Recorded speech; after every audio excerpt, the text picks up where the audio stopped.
Hello സുഹൃത്തുക്കളെ, ഇന്ന് ഞങ്ങളെ വർക്ക് മലപ്പുറം ജില്ലയിലാണ്. ഇവിടെ കിണറ്റിലാണ് മോട്ടർ കുടുങ്ങിയിട്ടുണ്ടായിരുന്നത്.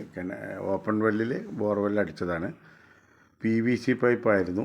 ഇവർ വലിച്ചിട്ട് കയറെല്ലാം പൊട്ടിച്ച രൂപത്തിലാണ് ഉണ്ടായിരുന്നത്. ഞങ്ങൾ വന്ന് അതിനെല്ലാ തയ്യാറെടുപ്പും കഴിഞ്ഞ് ജസ്റ്റ് ഒന്ന് ടൂൾ ഇറക്കിയ സമയത്താണ് മനസ്സിലായത് മോട്ടർ 20 വർഷമായിട്ട് മോട്ടർ ബോർവെല്ലിൽ ഒരു കംപ്ലൈൻറ്റും കൂടാതെ ഓടിക്കൊണ്ടിരുന്നതാണ്. PVC പൈപ്പ് അത് കാരണം പൈപ്പിൻ്റെ ഡാമേജോ കാര്യങ്ങളൊന്നും ഉണ്ടായിരുന്നില്ല. അതുകൊണ്ട് മോട്ടർ കംപ്ലൈൻറ്റ് വന്നതുകൊണ്ട് മാത്രമാണ് കയറ്റേണ്ട ആവശ്യം വന്നത്. പൈപ്പ് പൊട്ടിയിട്ട് കയറ്റേണ്ട ആവശ്യം ഈ ബോർവെല്ലിന് ഒരിക്കലും ഉണ്ടായിട്ടില്ല എന്നാണ് ക്ലയൻറ്റ് പറഞ്ഞത്.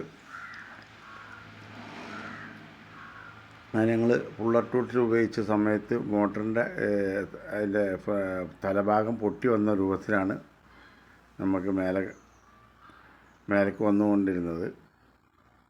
ആദ്യ സമയത്ത് മോട്ടറെല്ലാം ഒരു 150 അടി വരെ ക്ലിയറായിട്ട് മോട്ടർ കൂടെ വന്നിരുന്നു. അതിനുശേഷം അതിൻ്റെ റസ്റ്റ് പിടിച്ച രൂപത്തിലാണ് അതിൻ്റെ മേൽഭാഗം ഉണ്ടായിരുന്നത്. അതുകൊണ്ട് ഇതുപോലെ പൊട്ടിയിട്ടാണ് അതിൻ്റെ ഹെഡ് ഭാഗം പൊട്ടി പോകുന്നത്.